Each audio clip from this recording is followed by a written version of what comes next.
Really, Maxify? Another film classic, The Manchurian Candidate? Didn't we just do a classic film last week? No. Today I'm reviewing the 2004 version of The Manchurian Candidate.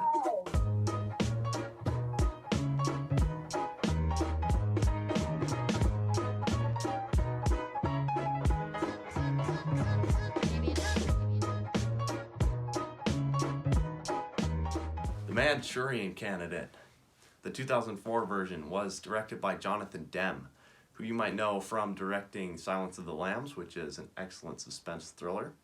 And it is essentially a readaptation of the 1959 novel of the same name by Richard Coden. And I say readaptation because this has been made into a movie before. It is considered a classic film, the 1962 Frank Sinatra starring Manchurian Candidate. And this version of The Manchurian Candidate follows a platoon of army soldiers who, upon returning from the Gulf War in 1991, it's present day now, which was 2004, and they're all having these strange dreams, and they're trying to piece together what really happened back in Kuwait. And nothing is really as it seems.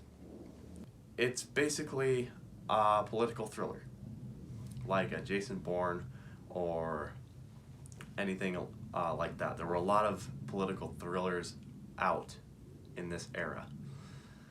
I have seen both versions of this movie, both the original 1962 version and this 2004 version.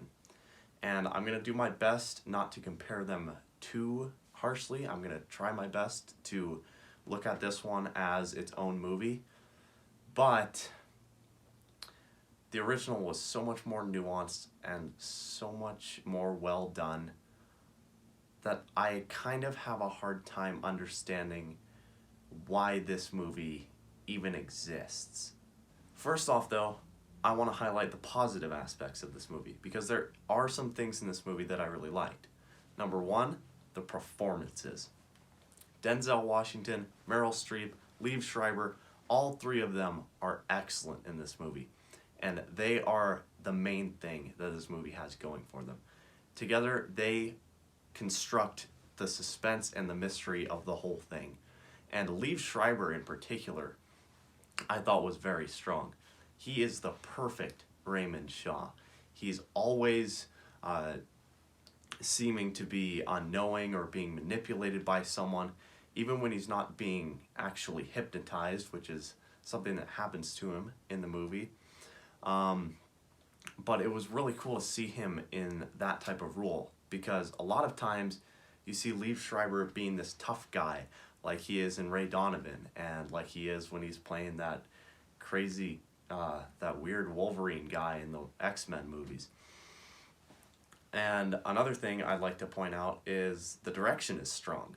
Jonathan Demme's direction definitely lends itself to this movie, and he is a competent thriller suspense director.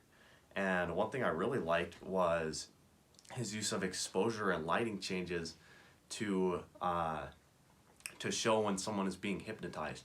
That was a really cool trick, and I liked that. Overall, the film effectively captures the story of The Manchurian Candidate.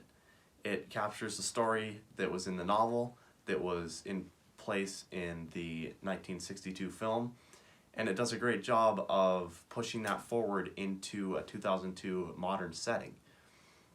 However, where it does excel in preserving the story of The Manchurian Candidate, a lot of the subtext and impact of the story is lost in this adaptation. So now I'm going to start getting into the more negative aspects of the film. Stuff I think could have been improved upon or perhaps shouldn't have been changed in this adaptation. And first of all, I want to talk about the setting. So this version of The Manchurian Candidate is set in modern times, or at least modern times for 2004. And in doing this, you lose the Cold War setting that was a staple and a major plot point of the original novel and of the original film. And in doing this, you kind of lose the impact of anything that happens. See, the motivations of the villain now are somewhat vague. You don't really know why they're trying to topple the government. It's not like a communist party is rising from within. And there you also lose the subtext, which is so present in the original story, of the power of McCarthyism and how political paranoia can actually work against a nation and allow for a coup from the inside to happen. And in this version, that whole subtext is missing.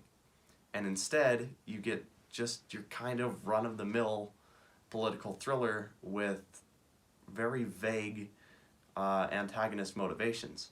The motivations of the main villain are also tweaked slightly, so that her drive isn't quite so super patriotic and is instead almost psychotic. And there's a particular scene that really cements this idea near the end. I won't get into it because I don't do spoilers in my reviews. But once again, by doing this, you lose some of the subtext of the story. On top of villain motivations being tweaked in this adaptation, the reveal of the villain's identity near the end of the second act is strangely predictable in this version. And the mystery around who is really in charge of this evil organization is much less nuanced in this version compared to in the 1962 version and most likely in the novel as well. I remember when I was watching the original, the shock that came over me when it was revealed who was truly behind all the goings-on of this movie. And in this version, there was really no moment like that, because 20 minutes in, you could easily guess who was going to be the main bad guy. And I don't just say this because I already know the story and I already knew who it was going to be. I say this because somewhere in the writing of the screenplay, it makes it much more obvious who it's going to be much earlier. Another issue I have with the film involves an important plot point that happens near the end of the movie. I won't get into details as not to spoil the movie, but it involves Liev Schreiber's ex-girlfriend Jocelyn. And because in this version of the Manchurian Candidate, we get a lot less development of the Jocelyn character, we only get a few scenes with her earlier in the movie, this whole plot point doesn't really work. And it's a lot less emotional than it could have been. So there's all these changes made to the story and to the characters of the Manchurian Candidate that I've talked about in this review, and there's dozens more that I haven't talked about, including one with the ending, which I don't want to get into again because of spoilers. But at the same time, this movie seems to want to emulate the original. And you can see this stylistically with these fades in and out of black that happen throughout the movie. And overall, it seems like it wants to stick to the original a little too much. But it's also making all these changes. So it's stuck in this awkward middle ground of it's making changes that are sometimes negative, but it's also not going so far as to abruptly change the narrative or anything that's happening. So what I think it comes down to is that a lot of the changes in this movie from the original story were just that, just made for the sake of changing the story to fit a modern narrative, changing the story to fit a modern setting, all just to change it enough that it's not a straight up copy, shot for shot remake of the original. And it really just, I don't know, it didn't sit right with me. It didn't make enough changes to where it was its own thing, but it made too many changes that were unnecessary. Overall, I'm going to give The Manchurian Candidate from 2004 a 4 out of 10. I didn't like it all that much. It's your basic post-Born Identity political thriller. And if you like that type of movie, I'm sure you'll find a lot in this movie, maybe more than I did. But if you are thinking about checking this out, I do encourage you to at least go watch the 1962 version first, if not instead, because I think it provides a much more nuanced and much more enticing and tight run through this story. If you like this, hit the red button for new reviews every week. I've been Maxify, this has been Maxify Film Review, and I'll see you on the next one.